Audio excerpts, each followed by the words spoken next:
Okay, so exponent laws.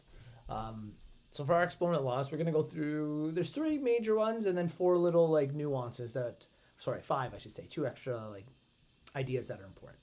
The three basic laws are the idea that if you have two bases to some power and the bases are the same, you can simplify them by keeping the base the same and just by adding the powers of them. Same concept works with division.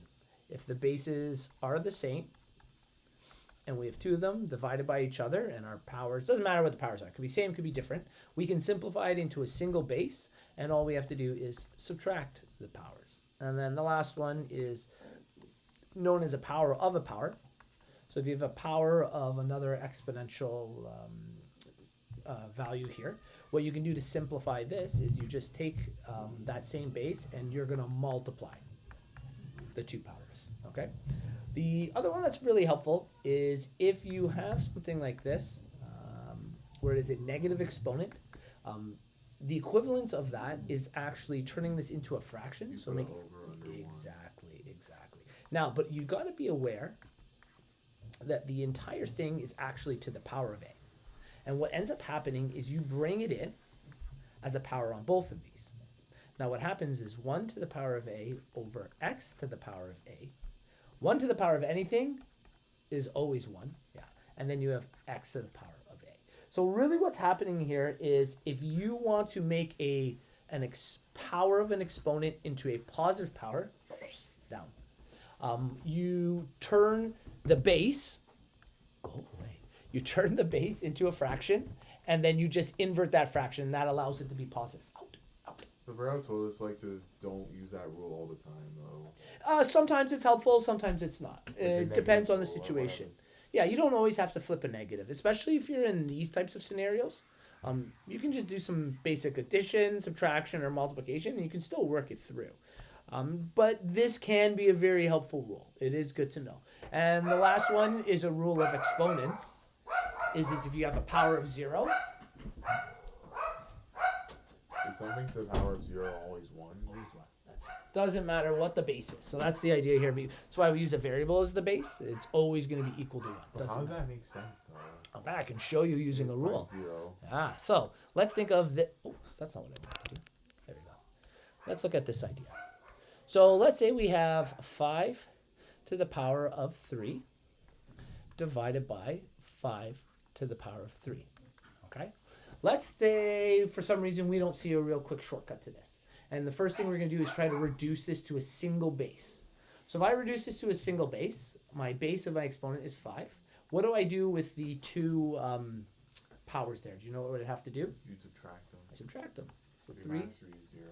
Exactly. We get 5 to the power of 0. Okay, that makes sense. Except, what if we go the other way?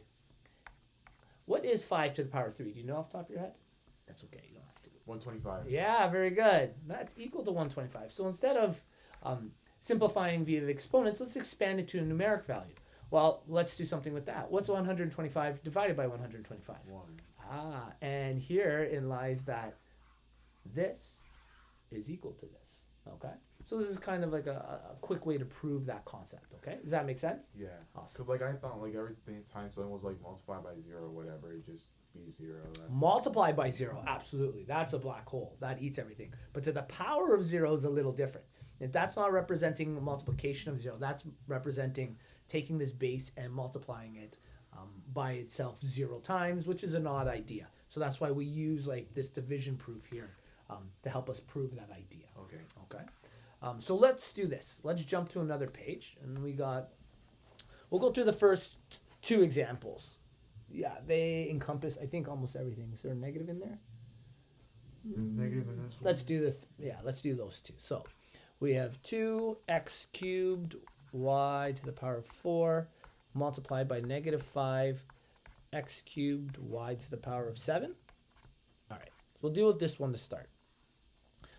In this relationship, we have multiple, essentially this will all become one term, but you can see them in terms of like terms. We have multiple like terms. We have our coefficients, which are numeric values, everything's being multiplied by.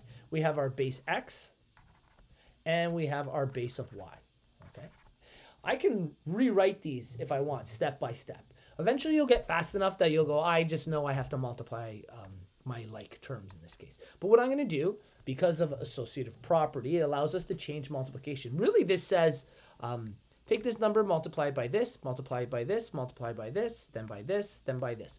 So in multiplication, you can rearrange things in any order you want. You'll always get the same answer. And an example of that, we'll use 5 and 3 again, is 5 times 3 is 15, and 3 times 5 is 15. Works out really nicely. So what I'm going to do is I'm going to change the order of things. We're going to say 2. I'm going to use a little dot for multiplication, if that's okay. 2 times, then I'll do a bracket because it is a negative 5, times x to the power of 3 times x to the power of 3 times y to the power of 4 times y to the power of 7. And the reason I did that is just so visually things are beside each other, and they'll be a little easier to simplify these ideas, okay? Negative 10. Not exactly. 6, y. That's it. 11. That's it. Done. Real simple stuff.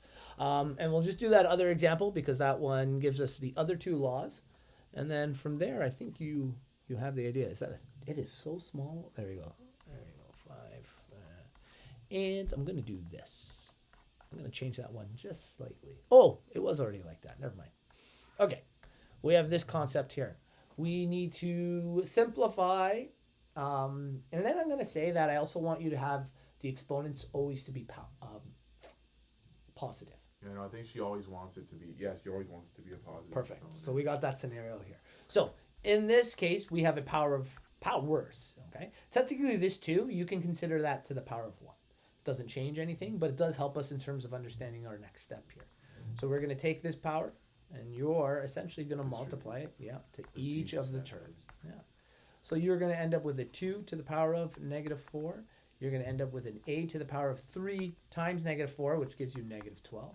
And you end up with a b to the power of 5 times negative 4, which is negative 20. You can think of each of these as their own fraction, if you like, being multiplied. Okay? And then would you flip it? That's it. So really what's going to happen is when we go to make this one positive, it becomes 1 over 2. And technically, assume this 4 is on the outside here, okay? We have a 1 over a, and we have a positive 12 now because we flipped it, and 1 over b, and we have a positive 20. Now again, we're using that rule. We bring it into both of the terms. The only unique thing that's happening here is when we bring it to the numerator, nothing's going to change because they're all 1s, right?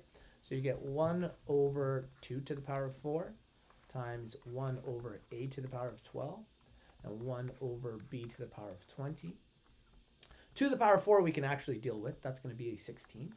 But really what this is multiplication of fractions. And when we do that, you multiply the numerators by each other and you multiply the denominators by each other. 1 times 1 times 1, just going to be 1. So our answer is going to be 1 over something.